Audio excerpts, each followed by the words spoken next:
I am hugely bullish on India, right? Very, very bullish. When I also started my business, I looked at 10 nodes of failure, but I never draw like 5 nodes of success.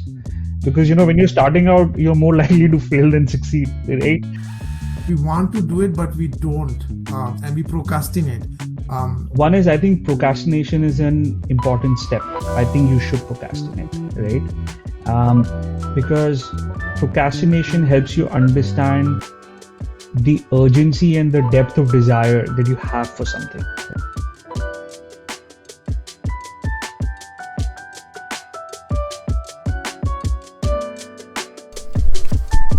Welcome to Story2here, where we share unique stories of Indian immigrants who have made it to the US. I'm Abhishek, your host, where we share their experiences, struggles, and triumphs with you. If you're looking for guidance and want to get inspired by fellow Indians who had similar background and struggles growing up, this is the place for you. So Amit, so we've been hearing a lot about ChatGPT. I mean, you are now the CEO of an AI company.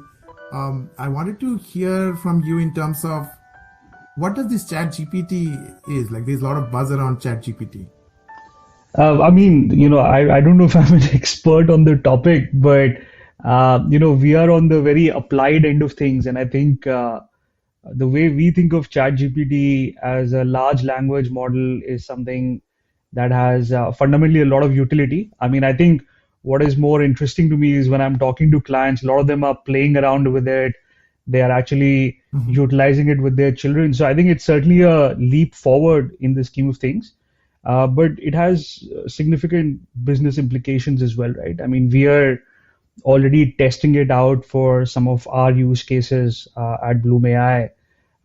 So I think it's a big leap forward, but at the same time, there is a lot of configuration and a lot of ML work that still needs to happen. But fundamentally, I think it's a technology that has gone into the hands of millions of people, and it's given them like a feel of what it can actually feel. Although we interact with machine learning every day, through our phones, through our physical and digital environment. But I think this is something that people have sort of taken interactivity to the next level, and of course, it's created a lot of buzz. So very exciting, and we're here to see what happens next with it.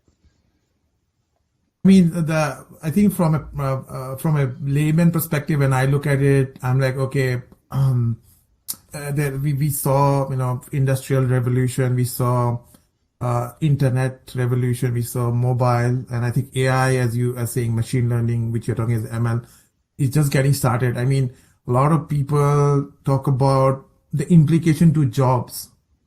So you are talking from your perspective of how you can use it for business, but a lot of people look at it and say, what does this mean for my job if machines are able to do it? So what's your view on, as we move into this machine learning or artificial intelligence era, what do you think is, as a human, what are the things that will be required for us to succeed? See, I think there's a very cliched saying that people who use machine learning will replace people who don't use machine learning. It's not going to be machine learning replacing people. It's going to be, sort of adopters. So I think we are certainly at a point where I think the naysayers are getting challenged. The applications in the field of machine learning are expanding. They're coming into our everyday lives. So I think what that means for the future, there are certain philosophical aspects and there are certain practical aspects. The philosophical aspect to me is that I think as humans, we have not explored our true potential, right? We do not know our full potential. And I think the assisted technologies around us help us really sort of expand our own potential, right? And that potential applies sort of in our daily lives, in our work lives, in no matter what sphere you look at, essentially, right? More so at work, I think there are kind of different slices, but I think the most simple way to think about it is that I think humans are going to be needed more for logic building, for configurations. Like think of humans as the configurator layer in this entire paradigm, right? So if you Mhm. start becoming the configurators, the ideators, the creators, right? Then you have access to a lot of assistive technology to take it to the next level, right? And also give you a much better starting point, right? I mean, you talk about Chat GPT, for example. I think it has the ability to fundamentally change how education is taught today. Like I was talking to a professor at college. I mean, with all Mhm. students having access to something like ChatGPT, like how does Mhm. that change the sort of paradigm of teaching, essentially, right? Mhm. So I think we are going through some very structural changes in the society. And I Mhm. think if we will zoom out 50 years later, this era is going to be studied, like you said, as whatever is some industrial 4.0 or something like Mhm. that. Um, Mhm. so I think we are very much in that era. We're living through it, and I think many Mhm. people realize that, but many people are also like, hey, this is not going to change, right? Humans will default back, technology will fail somewhere, but this has been said every time Mhm. sort of leap forward happens. So uh, there are big changes coming is all I can say. I mean, I cannot imagine the lives our kids will be living 20 years later. Mhm. It's hard to predict that Mhm. basically today. So then, your follow-up on this one would be, you talked about your kids. Now, I know you have two young kids growing up here in the US. Um, what would they be doing? Like, what kind of things that, like as you said, traditional things that you got raised with. Now, what kind of thing you feel that your kids should be focused on? um, so I think my views have nothing to do with technology. just Yeah, which is just okay. one of my son wants to open a some kind of a restaurant. Go do it. Mhm. You don't want to learn Python and machine learning. Absolutely don't. By then I think there'll be a gluttony Mhm. of programmers anyways. uh, Mhm.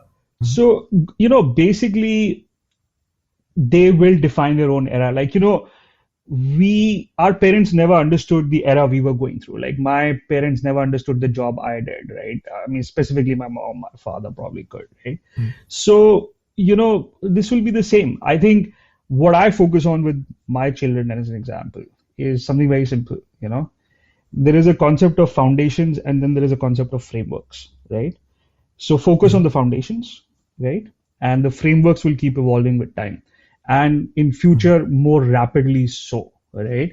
So I think we are going to go through 7,500 years of very rapid revolution, evolution, what have you. And your frameworks will keep changing as time is changing. But sort of how Mhm. do you use the same foundation but apply it in sort of different contexts, essentially, right? So with me, Mhm. I've realized I cannot make them future proof, but I think Mhm. the foundations, in fact, through most industrial eras have remained the same, the conceptually. And I think that's what you focus on, which is character Okay. building, that's problem solving, all those kinds of things, basically. Mhm. Oh, I mean, I think that's an interesting view, right? While you see, especially I see a lot in the Indian community here in the US, a lot of focus on kids trying to learn coding, or going through boot camps at a very young age. Um, but even also in India, we see a lot of like startups focused on, talking to parents about why they should be, XYZ got a package in Google, doing something. Um, and what you're saying here is that these things would change, but what you are talking about is your kids should focus on foundations such as problem solving, talked about character building and all of that, uh, which I think is contrarian to what a lot of things that you hear on the internet. I mean, what especially in India, a lot of Indian communities have the same. We still have the same discussions. Yeah, I think and it's not entirely incorrect. I mean, I think you want the best for your children, and sort of the Indian mindset has been that not only Indian, but generally in parents, I think Indians tend to be somewhat higher indexed on that parameter. That Mhm. I think the better the education, better the prospects for you, essentially, right? But I mean, if Mhm. you look at India itself, I mean, just look at where all development is happening, right? It's not Mhm. narrowly now mapped to the context of the most intelligent or brilliant children, right? It's Mhm. to a very wide spectrum of children who had very different capabilities, right? And therefore who's surfacing now. Actually, one thing is good that now we have Indian celebrities outside the Bollywood context, which I think is a great start. Shark Tank is a great start. Mhm. So I think the possibilities, I think Indians are also getting exposure now, right? As parents, our parents were sort of first generation liberal India, right? Sort of economic Mhm. liberalization.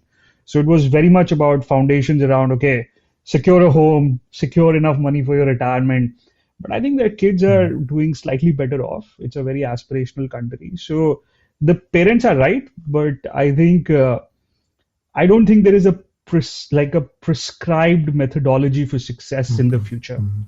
The lanes Mhm. are many, and I Mhm. think kids will stumble or find the lanes that they enjoy the most. Whether they're Mhm. necessarily the most successful or not doesn't really matter. So as you talked about, as you said, there are multiple ways of achieving success, which is important to hear. I mean, a lot of times, as you said, a lot of template that comes out, and I think, as you said, as a country like India, which is um, aspiring to be big, as we were growing up, there were a lot of things happening, but always we want to get to this standard approach which has the more probability of success. I think the parents are trying to have more probability of success. So looking back, I think as we take this discussion back to your childhood, I mean, where did you grow up, and how was your like early school days? Do you recall how this was? Yeah, I mean, I was born and raised in Delhi. I came from a decently privileged family in the context of India. I went to Delhi Public School, RK Puram. So there was a bit of privilege going to that school as well to be part of sort of fantastic peer group and teachers and everything. Um, See, I was never a brilliant student. Sort of Mm-hmm. 60th, 70th percentile of the class. Mm-hmm. Um, and while my parents, as all Indian parents, are hugely aspirational about Mm-hmm. where I can go, I think, my story, life story, since we're talking about story to here, is actually all Mm-hmm. been about a little bit about serendipity and sort of the anti-plan, essentially, right? Mm-hmm. So early schooling was great. I think there were topics which really interested me, and I could go very deep into them. But Mm-hmm. wherever you had to memorize a lot for the paper, I was never very good at it, essentially, right? Um, Knowing that, I thought, okay, my natural choice should be to go towards a discipline that's more learning oriented, example, engineering. Turned out it was not very learning oriented. It was actually still a lot to do with memorizing stuff, at least in the Mm-hmm. context of India. So I did not even Mm-hmm. do great there, actually. So it was okay. You kind of go through the phases of that. But, I do remember that I was able to go deep into topics I was interested in. And there Mm-hmm. was a little bit of a character in me which I learned very late in my life, actually, after I did my startup, which became a connected thread that I was sort of mentally always a builder. I was always a ideator. And when I saw that sort of going back into my childhood as well, that's when sort of the dots connected for me, basically. I never knew it, even in my professional life. I was just going through it, going through the motions. But, like Mm-hmm. startups sort of sets in motion a lot of sort of emotional triggers, essentially, because you're trying to validate yourself every day, right? Because there's so much failure around you. So I Right. think that's probably like, sort of memories. But of course, like I said, being born and raised in Delhi, you have a little bit of privilege in that sense. Well, I think even if you have a little bit of privilege growing up in Delhi, it's still a long journey you have made from there to to where you are now. As you were growing up, as you said, it was a privileged area as you were growing up. But were there doubts in you yourself as you were growing up, saying XYZ is doing this? Again, as you know, Sharma ji ka beta kind of a discussion which happens in India. I'm saying in a North Indian context, but that your parents are always comparing, and you also sometimes have these, like I would say, I don't know, you had that feeling where you feel that others are sort of getting ahead, and how did you handle that? I mean, you have ended up somewhere now, but at that point, what was your view? See, my life actually has a very significant twist in it, right? Mm. So my father actually suffered a very significant heart attack, which paralyzed him when I was just 12 years old, basically. Oh. And my father was an accountant, almost like a private equity guy back in the days. So he was invested in a set of ventures, some very significant ones, not to name here. And basically, his entire sort of portfolio just zeroed out because it took him almost 2 years to even recover in some shape or form, right? So what that event did to us was forget comparisons with everybody else. I mean, there was a lot of doubt generated in sort of just living through it, right? But I think looking back at it, not to get sort of too emotional about that, my father was an entrepreneur, and my mother Mm. was a five-time entrepreneur, and she was an entrepreneur before my father got this illness, and then she had to stay the course even while raising us as children. I started working at the age of 16, barely getting out of college. My sister did the same because we had to fund ourselves. So in that sense, sort of the life had a very big twist for us. I was born in a little bit of privilege, but we saw that sort of come down very, very dramatically. Mm. So the self-doubt was not compared to other people.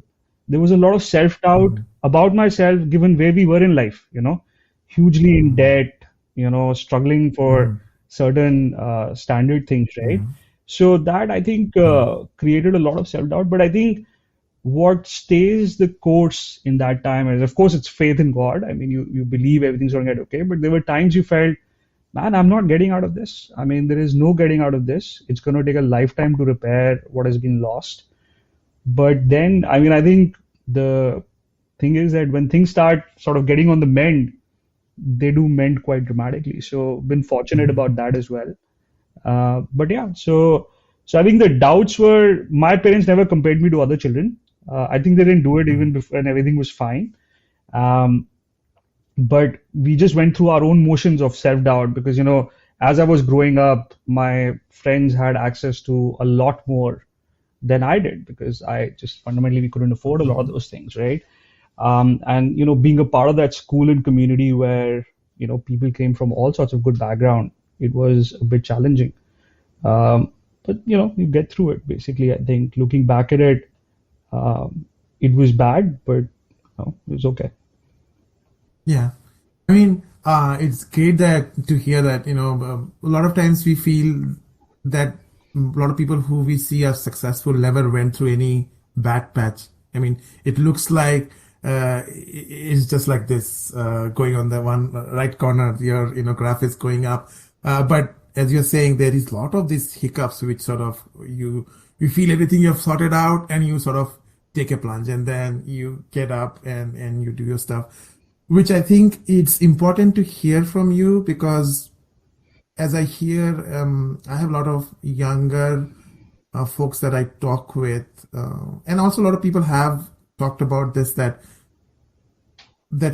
what social media or what we see on social media or what we tend to hear are essentially summary of people's successes, right? So you were like, okay, he sort of arrived at 30 and he's like a tech entrepreneur, but what maybe had went through, people look at that lens, and it's important that you talk about this. So maybe See, I think, I don't know if you yeah, have been. no, I think, see, I think that short-termism has set in everywhere. We are seeing a lot of the glamorous aspect of people's life, and we've kind of forgotten how to take a wide lens on life and people, right? And that's one thing I do actually, when I study about people, I do a lot of character analysis and people analysis. Mhm. it's really about going into that level of detail. I think to your point, people who've seen success, it's been all linear and it's all been exponential. In fact, if you'll see the most successful people, they actually went through some most traumatic events in their life, right? The people who were never sort of, were always guarded, they've gone through a certain zone, which was everything was provided, no matter, the moment the car went a little bit outside the lane, they were drifted back into it. They have never made it very big, in my opinion, frankly. There are of course exceptions, but if you see the best in class case studies, they actually had to go very deep to find themselves. From and like no matter what's even when they say this guy got like I was watching this Indian thing, right? TBS Super, like sort of pictures, which is an Indian sort of startup show. The moment you get success, you're like, oh yeah, you got lucky because XYZ things worked out, right? There is no luck. There is a lot of hard work. So I think going back to this hard work, as you were growing up, you said you had some skills, but you went through these things not thinking about it in a longer term perspective as you were growing up. As you said, there were issues at home, but also you did not, you were not very, I would say your strength was not in rote learning, like, taking classes and giving up on giving exam and, learning all of that. But as I know, as you said, you did your engineering and you started your job. A lot of time, people get stuck in the fact that what should I be doing? Because in today's world, you have an option as an engineer coming out. Oh, I can be a YouTube creator, and I can be a startup founder, which I think is a big trend nowadays in India. You have so from your perspective, as you would have taken your life and you have done corporate job in India, in the US, now you're doing your own startup. So what are the frameworks, or maybe as you say, accesses through which you would judge any decision that you do in your life? And I think someone can use long-termism. I think you talked about like having patience and all of that, but any framework that you try to assess how do you make decision? See, I think fundamentally, I believe one in the very sort of serendipitous reveal of the journey, right? So, you're kind of like you get different choices or at almost every turn of life, right? And you have to make a set of decisions, and not all decisions are going to be right. I think it's the flow that is more important, right? But I think to this particular question, I feel given the wide variety of things, right? I think first of all, there is a view for folks in India, and I have, like I talk to a lot of young kids we're trying to hire. I think there is a view that we should get very rich very quickly, and we think this Gen Z is actually completely lost it, and I think they are being extremely ambitious without having to do the hard work for it. But I've actually found something else. My own experience dealing with Gen Z has been, I think, yes, absolutely. Are there free riders? Some of them, absolutely, right? But a lot of this is actually stemming from some deep insecurities that Generation Z has, right? And that insecurity is everybody around them is like, they meet somebody at a coffee shop and this guy is doing 1 million turnover. They meet a YouTuber or they watch that YouTuber and this YouTuber is claiming to be making X $1 million a year, right? Suddenly they are next to a celebrity, what have you. So they are kind of feeling the FOMO of the moment. And therefore they're like, every opportunity I have, I want to maximize that opportunity, right? Financially, whether it is a rewarding journey or not, they don't really sort of, I don't know how much they're thinking about that. But at the same time, I think this is also a generation that really knows what they want to play with, right? In that sense. So, but if you come back to my own framework, see, my own framework is very simple. One, focus on something which is linked to your core learning, right? Deep interest area, whether that is data analytics, whether that is liberal arts, whether that is sustainability, whatever that topic is, whatever your core education is, and if that is exciting enough, build your career in one space, right? But in total, sort of think about 3 areas that interest you, right? Make one your primary driver and 2 your side hustles, and they all don't need to come together like at the same time, right? But at the back of your mind, you should know that this is something of interest, right? Because Mhm. my own view is seekers are finders, right? If you're not seeking anything, you're not going to find anything. Mhm. So I think as you go through this journey of life, know what you're seeking because you will meet interesting Mhm. people, you will meet interesting opportunities. And if you know that, okay, if you meet somebody and hey, this guy's going to be a great partner to do something, and I had already been seeking something like that, then sort of double down on it, right? Mhm. But have two or three sort of views on, okay, something's interesting. If you know this is the only thing you want to do and this is all you would do, great, go all in. Mhm. But otherwise, have a primary driver and a couple of secondary drivers as you think about 30 years or Exactly. 40 years of your sort of, prime life in that sense, right? Mhm. Mhm. And be open to what comes next. I mean, for me, Okay. it was very, very much about that. Just sort of accepting and making choices really sort of at the moment the opportunities came along. Mhm. So on this part, as you said about people trying to maximize thing. So as you know, there is to get something, you sort of give up on something else. Like you always have to sort of prioritize, right?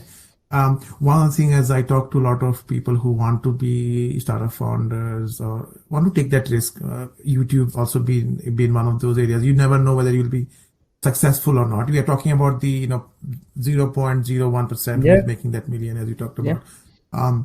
Um, so there is this risk reward ratio. So you get a reward based on how much risk you are taking. So like Elon Musk is taking a risk on his whole money to put it into XYZ company, trying to solve a bigger problem, has a bigger leverage to get to that bigger.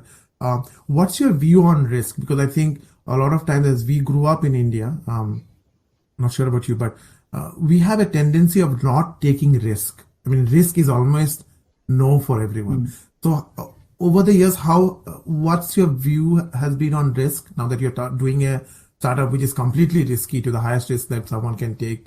Um, what's your view on risk? See, I think I sort of look at it from two lenses. One, I think risk has to be apportioned over a time period, right? I think if you Mm. look at, as for me, could I be making $500,000 in salary today versus what I'm doing right now? Um, it would never make sense. It's just too risky. In fact, when I did my startup, of the five people I consulted, actually three said don't do it. It was in the middle of the pandemic, actually, right? But the two Mhm. people who said yes were actually existing entrepreneurs, right? And maybe there was a confirmation bias in my head, but that worked. But I think so. If you are always going to evaluate $500,000 of salary to giving up that money and having to build a startup, you will never be able to do Mhm. it. But very frankly, the way I contextualize it is I said, okay, let me look at a 10-year period. Even if I were to make $500,000, I'm talking about $5 million of gross income over the next 10 years, right? And therefore, can I build a business, even if I'm purely doing it from a financial reason? My reasons were very different. Yeah. Can I build an Mm-hmm. enterprise that gives me better ROI than $5 million, right? Um, and that's the bet you're taking. That's the risk you're taking, right? In the scheme of things, if you give this 2 years of your prime time, it's okay, so that's sort of the Mm-hmm. time lens is very critical, that your profession, your career is not a 2 year play, Mm-hmm. it's a 30, 40 year play, right? And Yes. it's the things you don't do that you regret later, right? I mean, Jeff Bezos would say basically, right? So, Yeah, just Bezos. so, so, so that I think was the one parameter, right? The second axis I look at for risk is it doesn't matter how good or bad an idea it is. This Tam Sam Som business and the relevance of that business. That's how bullshit in my like. Mm. I deal with a lot of conversations where the question is scalability. I'm like, forget that, right? It Yeah. doesn't really matter. So when I'm looking at risk, I'm thinking about, am I applying the right framework to think about this? Mm-hmm. Am I doing this deeply out of passion? Am I deeply doing this deeply because I see this as a problem? Is this an Mm-hmm. interest area? And when I'm able to calibrate that, right, I'm able to apply a risk weightage to it. If I'm doing something out of interest, my input and risk has to be weighted to that, right? If I'm doing something purely for financial reasons, then you've got to apply a but people tend to take a very broad classification of risk and say everything is risky, basically, right? Everything is risky. Um, and Hmm. I think, you basically don't think about, what you're going to lose in the process. I think it's about what you will gain in the process. And I think there is very little filling up of that side, right? I mean, when I also started my business, I looked at 10 nodes of failure, but I never draw like 5 nodes of success because, when you're Hmm. starting out, you're more likely to fail than succeed, right? Yeah. Um, Hmm. so I think it basically sort of comes down to a couple of those things, but I think it's really sort of people look at time. That time I feel is, Hmm. are you apportioning the risk over the right time metrics or not, is the key thing. Yeah, well, I think this is a good way to think about, right? That a risk, like spread out over years, does it really is a risk or not a risk? So I think a lot of like very close to risk is another thing that comes up is failure, right? Like so, as you take risk, people a lot of time don't want to take risk because they feel what if I get a failure, and people will point out that three people that said, hey, this is a risky one that you are taking, they will be the first one to give you a call, when you take up a job saying, hey, Amit, I told you not to do it. So, and I'm sure not only this, but over the years, I'm sure you got maybe in your job or in your personal life where you you got through failures. How do you process failures in life? And how do you process them to get ahead? I mean, a lot of people get failure and they feel that's the end of it. Yeah, I think I know I'm a deeply context guy, right? Like when you say Yeah. failure, what failure are we talking about, right? Was it, it's a failure to expectations, right? Yes. There was a desired goal and that desired goal was not met. Could have been a financial goal, could have been something, right? Personal goal, yeah, anything like maybe Anything. getting married to someone, you did not get that girl married to someone else is a failure. Yeah. You were expecting this much amount in a salary, you did not in a hike, and you get got less is a failure. A lot of people, why I'm talking about it is because I see a lot of people talk about that. Hey, I tried this, it did not work, and I've seen a lot of failures, so I'm not built for that. So I'd rather not take that risk. Yeah, I think, the way I think about it is failure is uh, very integral part of the journey. There is somebody who said a very important thing to me when I was doing my startup. That look, Amit, you can make, when you're developing a product, as an example, you can make a lot of penny mistakes, and you can make a lot of $100 mistakes, right? Your goal has to be so your R&D is going to inherently mean a lot of failures, right? At a feature level, at a product level, it could be anything.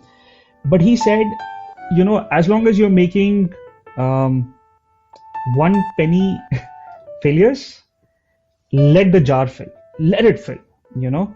So that is your cost of learning, basically, right? You will make $100 mistakes as well, but make less of those, essentially. So one, every failure has many components, and every component has a certain value, right? You did not marry one out of sort of 700 million girls. It's fine, like it's okay.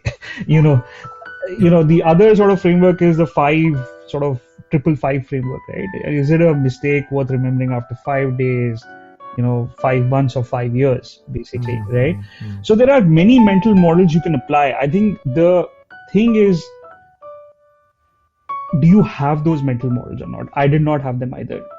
And there I say the quality and richness of people you live around with or engage with, that becomes a hugely important factor or a critical success factor for you because they help you think forward. If you always go meet a friend who's ready to, I have met many such people, it's not just friends.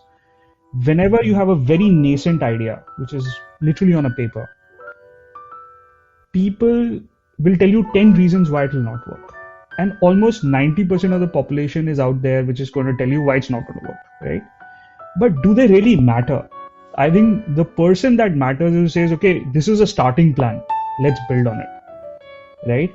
And so if you are in that set of people, you start enriching your own business models, and then your view on failure is actually fundamentally very, very different, right? You actually do not even treat it as failure, quite honestly, right? Because you're like, Mm. no, this was not my failure, this was my cost to learn, right? And my learning rate has to be very, very high. That's how you learn. That's how you reflect. So I think it comes down a lot to the kind of people you interact with, you engage with, you consult with. Um, because if you want critique ideas, like, I mean, a critique on your ideas, yeah, pick up anybody on the street. They can critique it. But is Mm. that important? And that's why I think what happens for entrepreneurs or people who are doing this, they say go talk to 100 people about your idea. I'm like, no, I only want to talk to two people who can sit with me and say, how do you build on this further? Basically, I don't care about people giving me opinion on my product. Why do I care? Mm. So one point you made, which I think is also important as to a lot of people who listen, is so you talked about the people that you surround with, right? Yeah. So as you grow up, all of us we grow up, we have friends in school and colleges, and sometimes you know different people move in different pace in their life, whether it's socioeconomically or family wise and all of, and you sort of tend to move out and everyone sort of spreads out.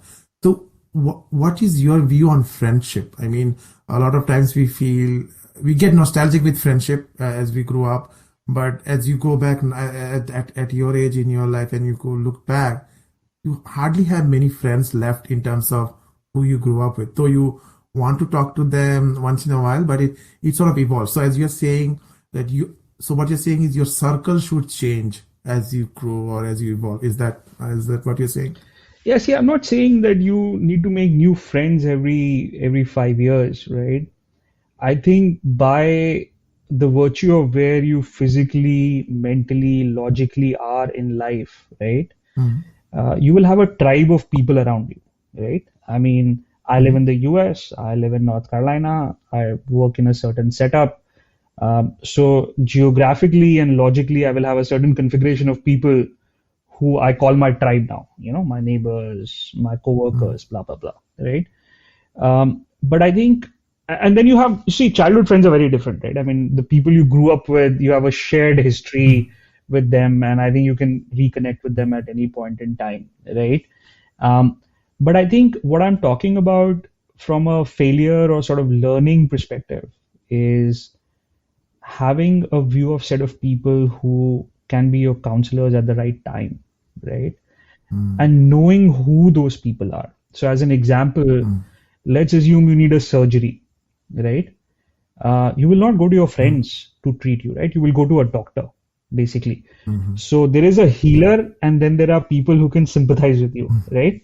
I think the mistake Mm-hmm. we make is we go to the sympathizers for the treatment and then the doctors for the sympathy, right? The doctor Mm-hmm. is very clearly there to treat you. He's not going to give you, he or she's not going to give you sympathy. The sympathy will, and the empathy will come from friends and those people around you. So I think knowing who is for what is a very important For aspect of sure. this, right? And these, by the way, Mm-hmm. do not need to be your friends, they do not need to be your teachers.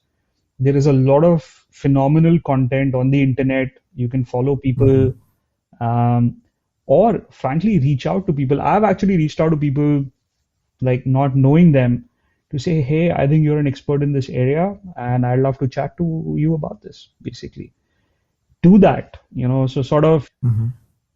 So I think these are very separate things. Your friends and your Got it. counselors are very sort Mm-hmm. of different people. That sort of is the distinction.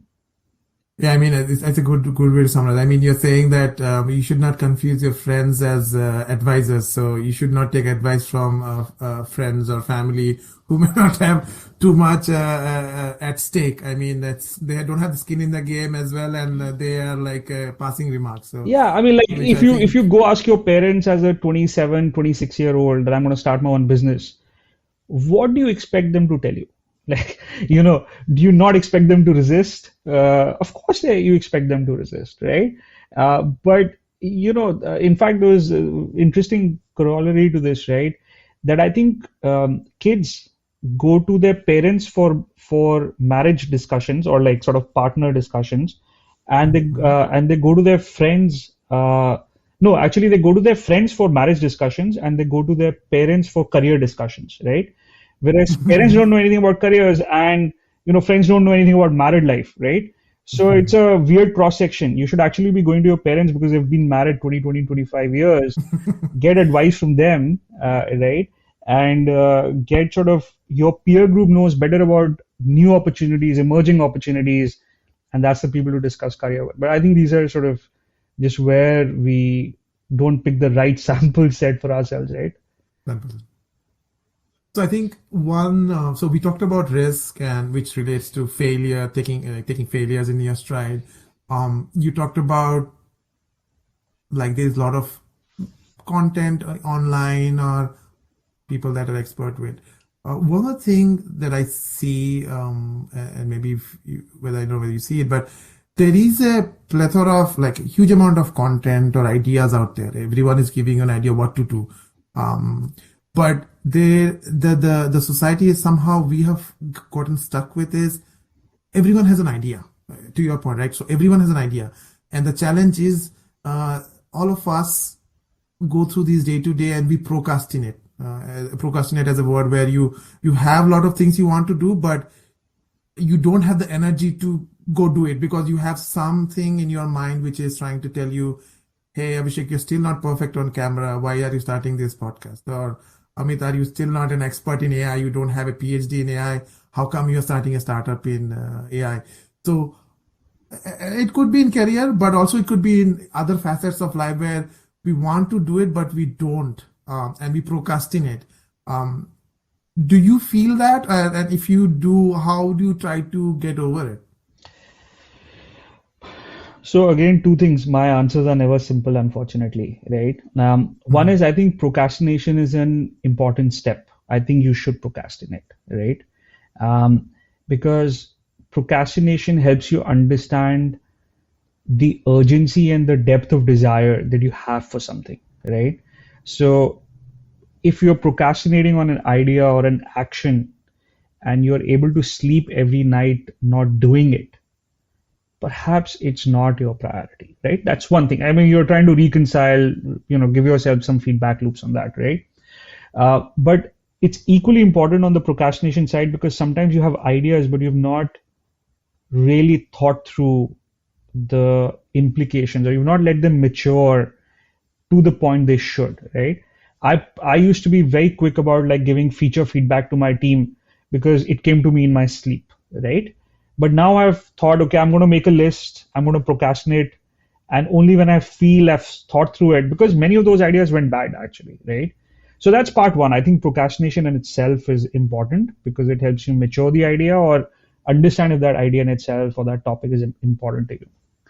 But on the other hand, I think when I was doing my startup and I had all the same questions, I actually went to one advisor who became an investor in the company. And I said, no, look, I don't have a co-founder with me. I have an idea, but I have no product roadmap for it. I have no clients. I have no money, right? And his sort of like question back to me was, do you think doing the job you're doing today, you're getting any of those? Like, if you continue to do this job for another year, do you think you will find a co-founder? Do you think you will find a client? Do you think you will find the money? Mhm. Will any of your sort of base conditions that you need to get your startup going be met? And the answer instantly was no, right? I mean, if I did this for another year would go by.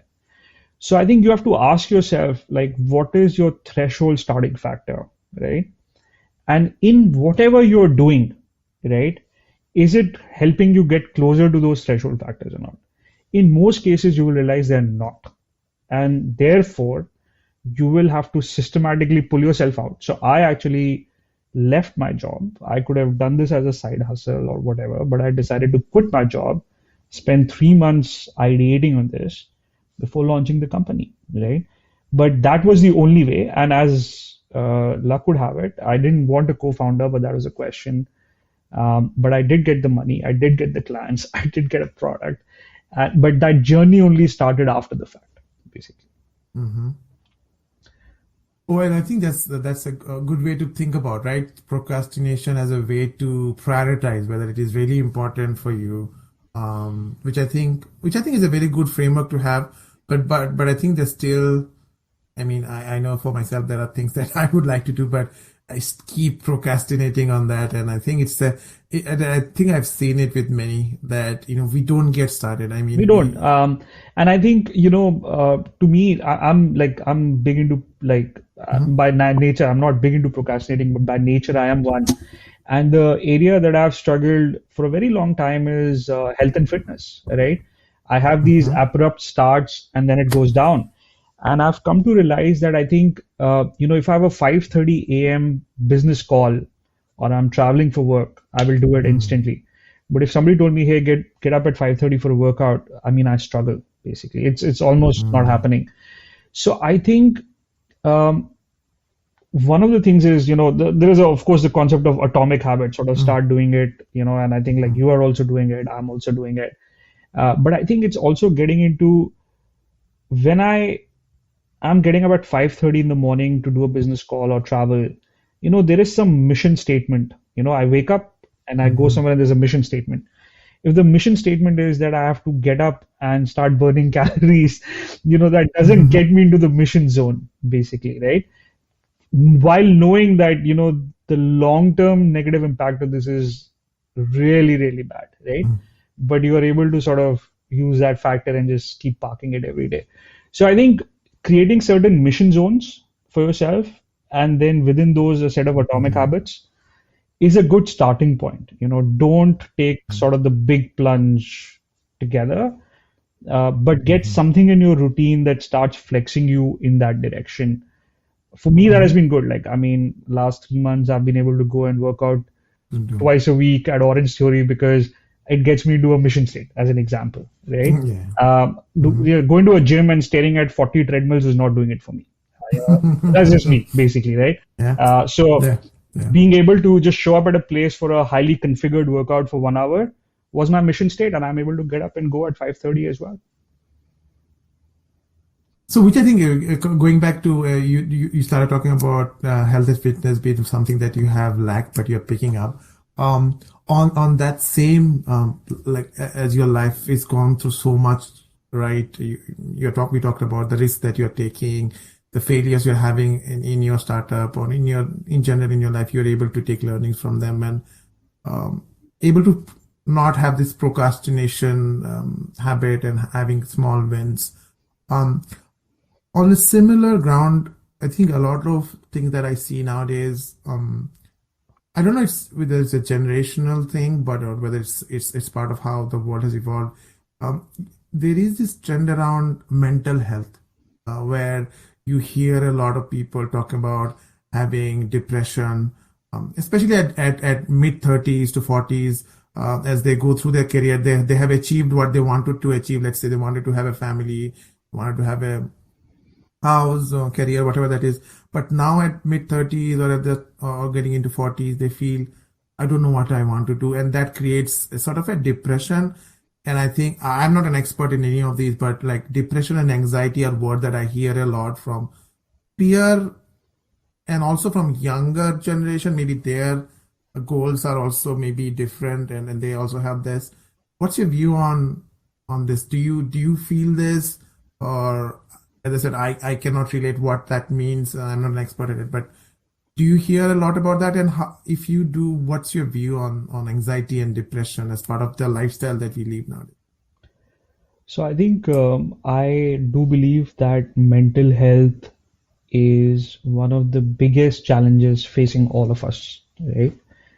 Like you said, either, and this really starts at very young age, like 6 or 7 years old, and can stay with you for life for a variety of reasons, right?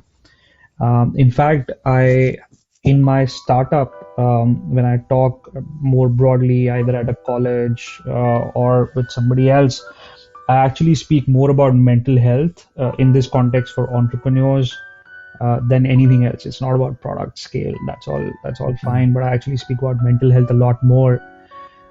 So I think one very serious issue, no matter what stage of life it is, where does it come from? it comes from a mismatch of expectations between where you are and where others are or where you thought you would be.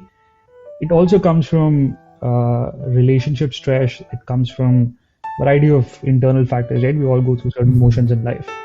Um, as a startup, I can tell you, as a startup guy or whatever, I've gone through terrible anxiety. I've gone through not depression, I would say, but significant self-doubt. It's a very lonely place to be. A lot of people will desert you because somehow they don't want to be part of whatever you're doing. And so it's a very, very lonely journey, just not for me as an individual entrepreneur, but for actually many entrepreneurs. But I think we probably have certain coping mechanisms. But I think it's like the younger generation that you were talking about. I think having such great exposure to so many things early on, I think your ability to process and calibrate your own life has become very, very difficult, right? What are the solutions to this? Everybody has their individual things depending on individual context. But if I was to like really focus on one thing outside my startup, I would actually focus on talking to people about mental health because I've seen it at a very early age because of my family situation. There was a lot of stress, there was a lot of anxiety about future and sort of how do you cope up when you're 16? How do you cope up when you're 30? I mean, and then how do you cope up like in different contexts? But I think this is something everybody needs to be very, very mindful of. And I think what will really help for people to, first of all, not get into that zone is really context building. Like, we've been discussing, there is just a very glamorized, summarized view of things that we see. So something that really catches your attention, get deep into the context of that, right? If you see a billionaire, get, deep into the context of that. What are we really talking about here, right? And I think half of that anxiety will go away if you're able to gather the context, basically, right? Because you will have a better understanding of how that has happened, right? And why it is not happening to you, and so on and so forth. But I think it is a very severe issue on our hands, Issue. and more so for like, I mean, I'll think about kids, our own kids, and there are many topics around them, right? I mean, in the US, my wife and I talk about how it relates to gender. There's so much being spoken about, sort of gender discovery. Like we are basically sort of going back to like the fundamentals, like, are you a boy? Are you a girl? Right? Yeah. And people are being forced to make a choice, or people are being made to think about a choice. I mean, I don't want to get controversial here, but essentially there are, like right from that point, basically, right? So there is a lot, and I think how do you tune out of most of it Yeah. is the most essential part. Like I think tuning out is like really. So one very quick example on that. What has improved my one mental health factor? And this was somebody who told me I've mostly stopped reading international newscasts, right? Um, the CNN, the Foxes, the BBCs of the world. I will certainly skim through the news, the Wall Street Journal, very important to read. And instead, I've subscribed to our local business journal. So if you think about sort of global publications, the news is always on the extreme, and the world is collapsing tomorrow, right? There is a war, there is climate change. Basically, you wake up to the world falling apart from every corner, basically.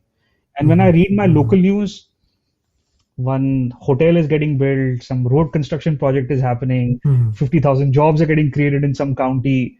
It's a lot of feel good news, and you can relate to it because it's in close quarters to you, right? Just that one switch, I can tell you, has made a big change. Like I read that news first before getting on to the the global noise, essentially. Well, I agree with you, and I think I have stopped it for almost like 4 or 5 years now. Yeah, yeah, I yeah. don't watch any of this, and I have a very curated content that I watch because, as you just said, it's like every day there is something breaking, economy is breaking, health is breaking, And I really don't care, and I cannot make changes to, as you just said, right? Like a lot of these things, you don't have much control, but you will get and have anxiety about, oh, what will happen and all that. So I think, yeah, I mean, Yeah, I mean, I think it's not the right way to think about it, honestly, but I also did this in COVID, right? And to me, this was the biggest reveal, right? So I think, I don't know if you remember, but when we were getting to the peak of the pandemic, New York mhm, Times actually had a full page visual, the front page, which said how the cases and deaths are escalating. The full page was dedicated to that, if I'm not mistaken. mhm, And there was a lot of mhm, things about, oh, wow, how impactful is this, right? I mean, mhm, what a visualization, basically. And mhm, I used to go out and mhm, see there were no changes in the grocery store. People were still not wearing masks, nothing, because people are so deep in their local environment, right? But I think there was a learning in that. I think optimize for your local environment, right? If everybody just optimizes for their local environment, maybe there is something for the ecology, sort of, ecology at large, right? mhm, Or the mhm, environment at mhm. large. Of course, we need people who think about global issues, solve for global things. We should be contributors to that. But on a day-to-day basis, maybe it's more healthier to optimize your local environment Mhm. than everything else. I mean, it's very important. Climate change is very important. Global Mhm. issues are very important. But why not sort of create a connected network of Start. healthy environment, first of all? So, I think on this topic, I would say, as you said, like these things are like, as we talked about anxiety and depression, these are very real pain that everyone is going through. Whether it's society as a whole is changing, or as you said, like bombardment of information. Also, as you said, just one coping mechanism is just to stop the kind of content you are listening to. Sort of changes, and these things were not there maybe as we were growing up. Of So course you not. had lesser. Because, for example, when you talk about this summarized view of success, right? And now you are able to maybe sit in Faridabad in India and see someone in Los Angeles riding a Lamborghini car because he's a YouTuber, right? So you are now not comparing to your neighbor or not to your school, not to your local group that you're talking about, but you're directly comparing someone in Los Angeles who has XYZ. So it sort of creates a this internet itself and social media, another layer on top of it is like things are moving so fast. I mean, on that topic, I would like to get your view. As we have heard, as we were growing up in India, things which happen in the US could take years to get to a country like India because India is a developing country and it takes time to get there. But now, as started talking about Chat GPT, I know a lot of people who are messaging me, hey, have you heard about Chat GPT? Which is unique to think that it took only 2 weeks or 3 weeks for people to figure out in India as well. Now, there is, as I talk to a lot of people in India, the India startup ecosystem is also growing. Um, what do you think is what's your view about India? Everyone is talking about whether India is going to be the next China in terms of the growth rates, which I think everyone has lot of views and it has changed over years, but they're saying the next 10 or 15 could be really critical for India. So overall, we know about it, but what's your view or any sector specific view that you have? Look, this is where I think India should be, uh, you know, will be taking an edge on whether it is AI or healthcare or domestic consumption. Any view on India as a growth story? See, I think first of all, I am hugely bullish on India, right? Very, very bullish. I've always been, but I think for the past 2, maybe 3 years, I have become even more bullish, right? Sort of double down on what I view there. And a lot of it is like borrowed insight in that sense, right? That I think if you think about the macro factors at play, population, India's digital stack, sustainability, I think India is going to do wonders in all of them. I think it has right aligned to all of that, right? I mean, we have possibly the only country in the world which can show democratic political stability for the next, I don't know, 20 years, essentially, right? And that's a key ingredient for growth, essentially. Um, Mhm. So one, I'm hugely bullish, and I think 2 years ago I was coming back from India. I was in December, and for the first time I got onto the flight back from India to the US, saying, "Man, I think the next 10 years, if I simply looked at personal economic prosperity, I probably will do better in India than in the US also." That thought came for the first, and I used to travel to India probably 4 times a year. I have been since I've been in the US the last 13 years. That was the first time that sort of feeling came in because I really, that was a trip. I met 30 super angels in India. I probably interacted with some 20 plus startups, met some really interesting people to really get a feel of what is going on essentially, right? Mhm. So that's one. I think the comparison to China, etc. I don't know. I think it's from a growth perspective. I think it's very clear we might be one of we're already number three. We might get closer to number one by 2040. So I think huge incentive there. From a sector perspective, I think I don't have a very broad view in that sense, but I think two three areas which are extremely interesting, right? Healthcare, like you said. Um, there is an initiative which I was even talking to my brother-in-law about, where India is trying to leap forward in cancer cure, right? There is a very Mm. significant play happening there where India wants to solve that, right?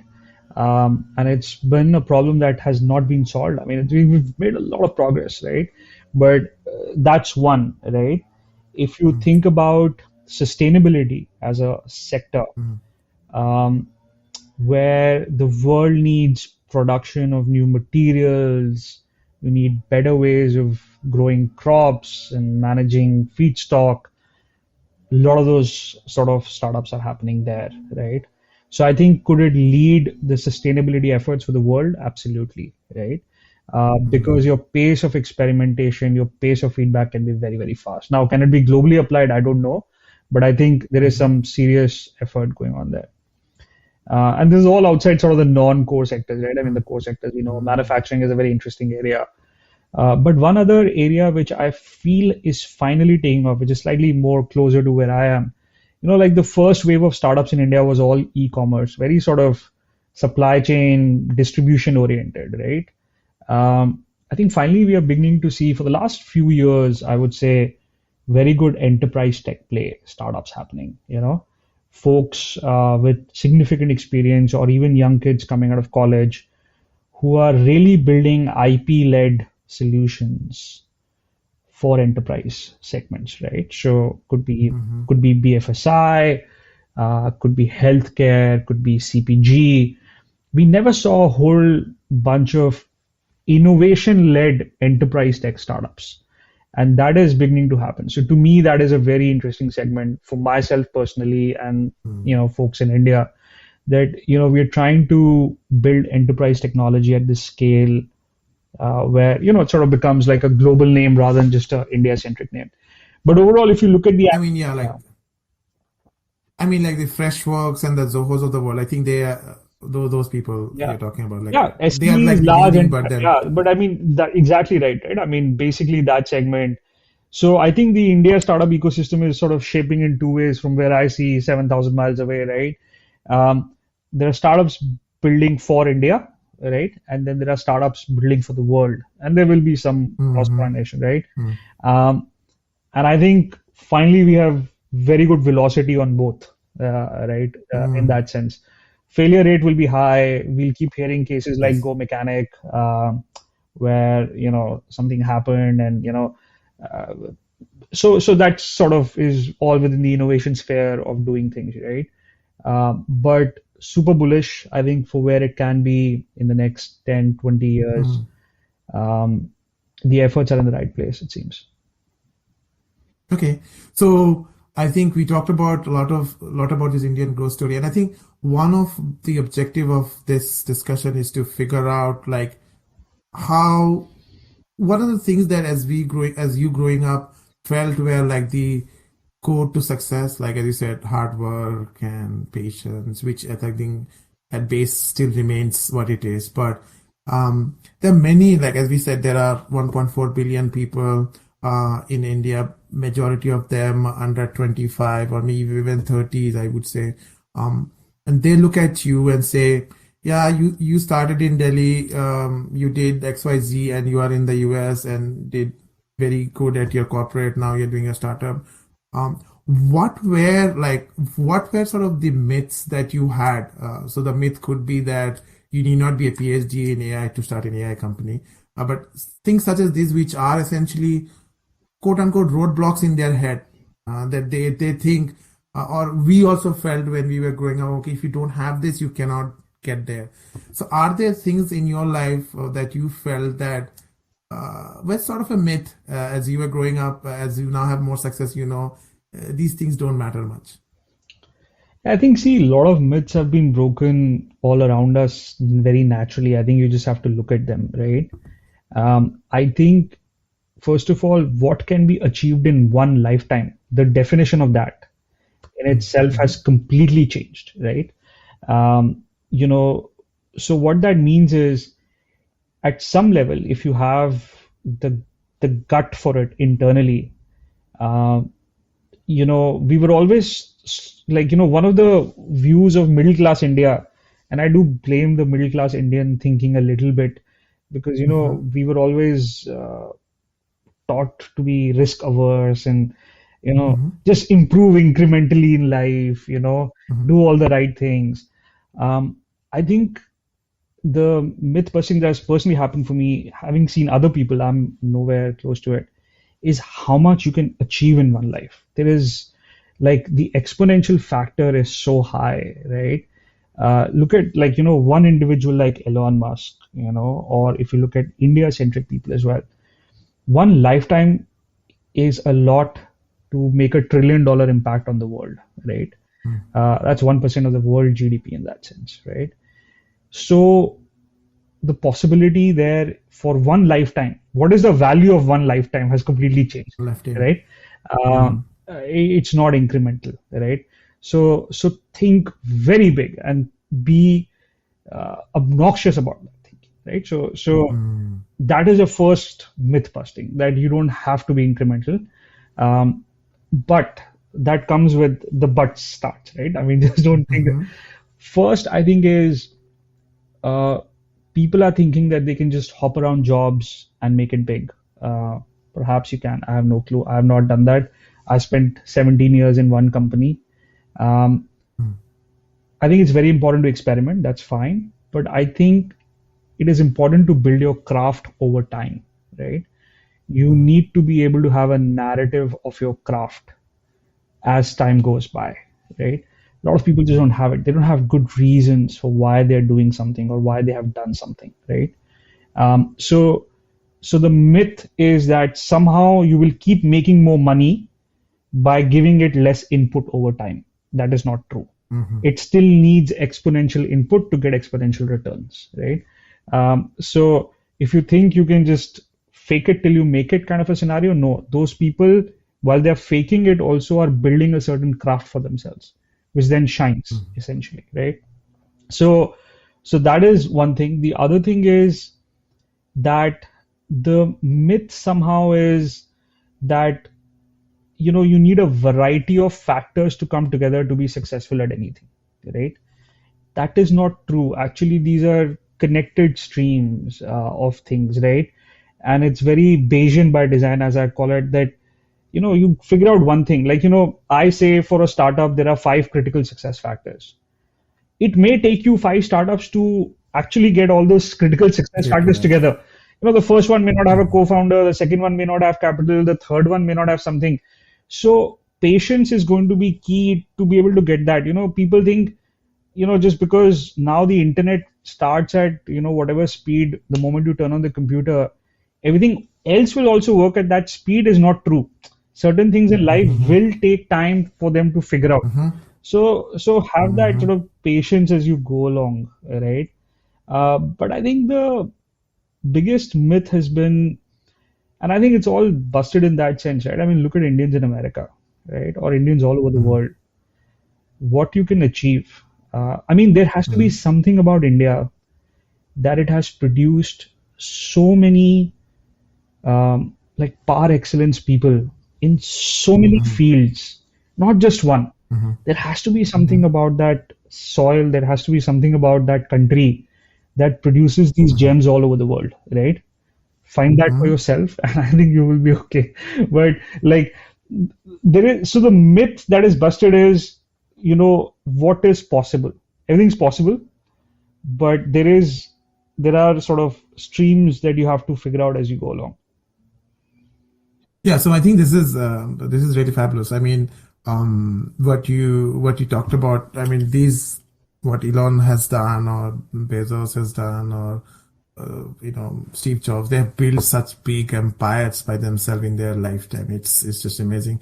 And going back to like Indians, we are not talking about Indians in that scale, but I can tell you that a lot of people I talk when I talked about this project that I'm trying to do here, non-Indians were very curious, and the question was, I want to listen to what mindset do these Indians have? Like as you have seen, Indians in corporate America has skyrocketed, and across every tech, non-tech, you see these people who are achieving a lot, whether it's Google guys, Google's or Microsoft, which are like prominent ones. But um, so in terms of the mindset, as you said, there's something in the land that has made these people out here, Yeah, I and mean, as you have come here. two things strike out, right? I mean, in that, I think which I make try and make it out of my own, sort of a self projection as well. Mhm, One is, I think, Indians, I mean, somewhat decreasing, but successful Indians abroad have had a huge amount of humility in that process, right? mhm, You look at, Google, you look at Microsoft, you look at the CEOs. But I mean, many walks of life. I mean, I meet so many successful people in New York, whatever.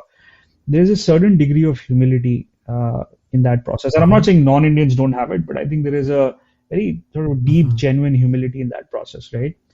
Two, I think the fact that India has always been resource poor in many ways. For many people coming out of very middle India, right? The ability to maximize resources around you for the best outcome, mhm, right? So if you think about US in general, it's actually an optimizer of too much resources, right? I mean, there is a lot of mhm, resource and they've got to optimize for the spread of that, right? Whereas Indians essentially have very little and they have to optimize the use of those very few things essentially, right? mhm. And that sometimes become the core tenets of success as you go along, Success, right? right? Yeah. Um, Mhm, and then, we have our mythology to help us, we have our religion to help us a little bit, mhm. which preaches karma, which preaches certain other things. I think I don't know how that's playing out in India right now, but I mean, but yeah. I it's we're going back to some of the roots there. Yeah. I mean, a lot of people say that you Indian Americans are more Indian than Indians now in India. I mean, Yeah, that is very true, right? I yeah, mean, I think, of course, distance makes your heart grow fonder. this still makes Uh, it. I Yeah, had very different views of yeah. how I would want to live in America, but I think we found our balance, and it's we all live like, you live in America as well. You know what it is. I Mhm. mean, we are torn apart every day. Yeah, yeah. Yeah. Okay, I think on that note, we will try to go through few of the topics we wanted to cover. So, as someone who is maybe in their mid 20s 30s, so what are the few, I would say, well, I'm calling it cheat codes, but I think it could be as you said, mental models been something that you said you were not exposed to as you were growing up. um, what could be like, if you have that in your mind, if you were to give advice to yourself at mid 20s, because as I've seen, you have these changes that you have happen, like college life, career is different. Everyone you're trying to figure, and there are a lot of influencers in the market in the sense in YouTube or somewhere else that you follow, talking about relationship, how to have a girlfriend, how to get your first job, how to have enjoyment in college. I mean, that's the whole thing which you and I have passed a long time back. But as people in India who, not only in India, but even in the US, people who are between these 25 to 45 or 50, from what you have gained all of your experience with, what would be your advice on, let's say, three things or four things that they should focus, which would have a huge leverage, as you said, this exponential curve that they want to have in their career or, in their family or health? Do you have any of them to share? Yeah, I mean, like I said, I think know your craft and build your craft, right? I think that is very important. I think I connected the dots much later in my career, but I think just having that broad level of awareness of what your strengths are, right? Truly, not the strengths that some interviewer would ask you, what are your strengths and what are your weaknesses. Really, truly knowing what your strength is, I think, and then being able to build that into a core capability, right, for yourself. Mhm. So I think is one. Two, learning over earning, at least in the when you're in the 20s. I think there is a lot of earning over learning. I would say learning has that exponential factor. I was very fortunate that first few years of my job, I worked with fantastic people. It was very rich with IIT kids who really taught me what I hadn't learned in college, basically, right? Mm. So I could make up for that. So I'm very grateful for my first few years of really learning some very sound skills, right? So I think what that means is optimize sort of that people and that learning experience for yourself around you. Um, and then sort of these are life stages, right? How you think through 25 to 30, 30 to 40, 40 plus. I think these all keep changing. So, I think other than that, like, I don't know if there are specific areas you'd like me to talk about, but Yeah, I mean, that's nice. I mean, you're saying about focus on any craft and you get better at it and then learn a lot. Like, yeah, I think like one thing I did not do enough, but I was very fortunate by my designer work, right? I think people are not experimenting enough sometimes, right? I think if I could go back and being a 25-year-old, I think I had a lot of pressure to make money and sort of do the right things and blah, blah, blah. But I think, if I could go back, probably some degree of experimentation would have been very useful. I think it was very sort of, chisel journey. You just gotta like, you're on a track and you keep mm, moving it on. mm, mm. And I probably could have done something else. I don't know, basically, right? But I don't know what I don't know anymore, basically. So, What do you so don't I know? think, the 20 should be all about sort of experimenting to see what makes sense for you. But that should not take the form of like ad hocism, right? Which is sort Mhm. of problematic. So I think you should broadly experiment within a range, right? Um, so I Right. think those things, right? But I frankly I learn a lot from my team, which is all in that age group, because I think like for all the negativity I hear, I'm very impressed with the talent of that age group, frankly. So I think I learn from my 7-year-olds also. So I think Yeah, which is, I think, I'm the learner yeah, in the process in the so learner. basically. Like sort of a lifelong learning. I think that's a very good point to hit, which I always believe in. I mean, you can learn from someone, whether even if they're making mistake. I mean, you can learn from someone else's mistake, or you can learn from someone else's success. You don't have to repeat yourself. And so, yeah. So all that ideas are great. I mean, we know that we follow a lot of people online nowadays, whether it's Twitter or LinkedIn or YouTube and all stuff. What is your, I would say, feed to these learnings? Who are the people that you follow? Whether it's a book or podcast or YouTube, I don't know. Yeah, I've to be honest, I've started reading less books. I'm a very Mm, voracious reader. I do a lot of technical reading. I do a lot of business reading, but I've stopped reading too many books around this because after having read as many as I have, I said, what is everybody's trying to converge around a very simple point, right? Which is be mhm. the best version of yourself every day, right? With an improvement factor associated to it. So if that is the gist of all the books, it is not adding value to me. So I take a slightly Mhm. different approach. I am always studying um, a character of a person, like a character by I mean just about a person in all dimensions. So I pick up one person, right? Typically, people who've gone through multi stages of journey. are either hugely successful or hugely sort of failures at a point in time, and just build out their entire journey. Like read, go deep, enough to write a biography on that person, right? And you start appreciating even, like people who have done the most sin crimes, basically. You learn something from them as well. Like, what happened there, basically. So unless a person is totally Machiavellian, I think that's a different thing. But, I'm always studying, and these are Indian personalities also. These are non-Indian personalities also. A few months ago, I had never done it. I took a very deep dive into Mahatma Gandhi as well, because I think our understanding was very superficial, or at least my understanding was very superficial. So I read his own book, so just went very deep into his life and character. To other people, like, there is Chamat Palapaya, who's on the West Coast. His story is sort of the rags to the riches. He got shunned a little bit. I saw him in his the SPAC journey, basically. But it hit him a little bit. But that does not take away from the fact that guy has, sort of ways to communicate which make a ton of sense, at least to an individual. So I'm not judging them. You're not judging any of these individuals for what they do, what they don't do, but you're trying to learn about their journey, and that then helps you sort of understand your journey better sometimes. I think that's good. We'll wrap up. So where can people find you? Is it on LinkedIn or Twitter? Where can they find you? I'm not that much on Twitter. Best place to find me is LinkedIn. So Amit Shanker. So I'm on LinkedIn.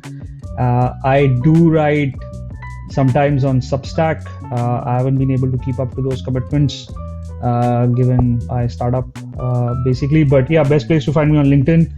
There is a Substack which I want to pull back up in 23. And there's a Medium thing also. But again, I'm not writing very actively these days. So the best place to connect is LinkedIn. Okay. So we'll end it there.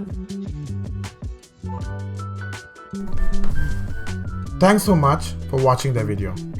I hope you found this video interesting.